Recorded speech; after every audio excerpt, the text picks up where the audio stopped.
Molemmille joukkueille peli on tosiaankin lähemmälti 60. tämän kauden Korisliigassa. Ja tähän se päättyy. Pantteri pistetään jakoon.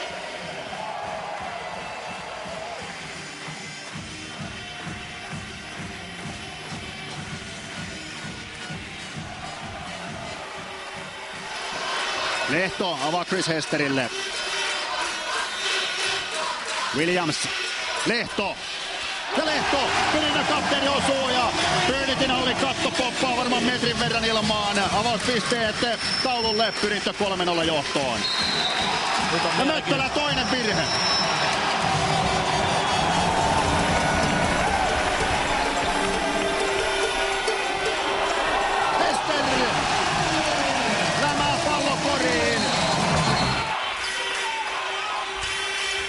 Lehto.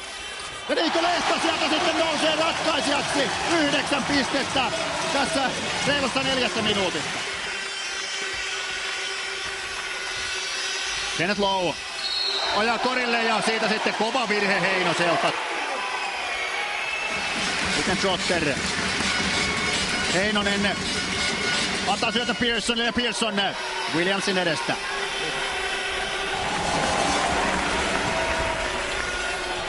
Harjula jatkaa tätä huimaa heittopeliä. Kajander aloittaa pallon Trotter, täysin vapaa kolmonen, eikä erehdy.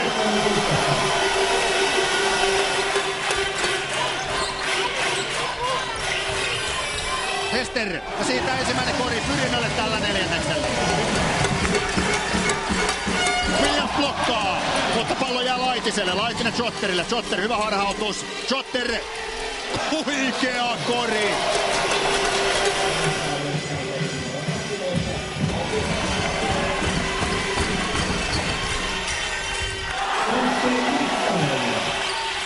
Williams päätetään väkisin, löytää sitten viime hetkellä Hesterin ja Hester pyörii korin alle. Ja pallo pomppii Smithille, pidetään vihellettä Pearson alta, Dandokka 2 pistettä. Trotter Möttölä ei osu. Möttölä ei vielä käänny, yhtään pelitilanne korjaa.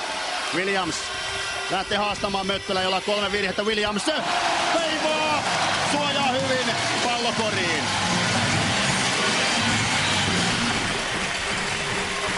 Heinonen vapaana. Ja Heinonen laulaa 3. säkkiin. Lowe. Ja Eliud. Kellyä sisään Chris Hester.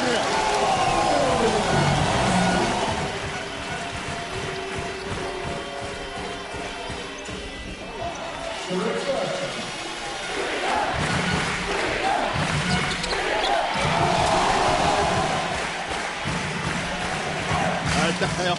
Möttölä, Klaminen ja kumppanit käyvät kättelemässä. Sekunnit kuluvat umpeen. Tampereen Pyrintö on koripallon Suomen mestari 2010. Viidennen finaalin voittolukemi 77-61. Ja seurahistorian ensimmäinen Suomen mestari.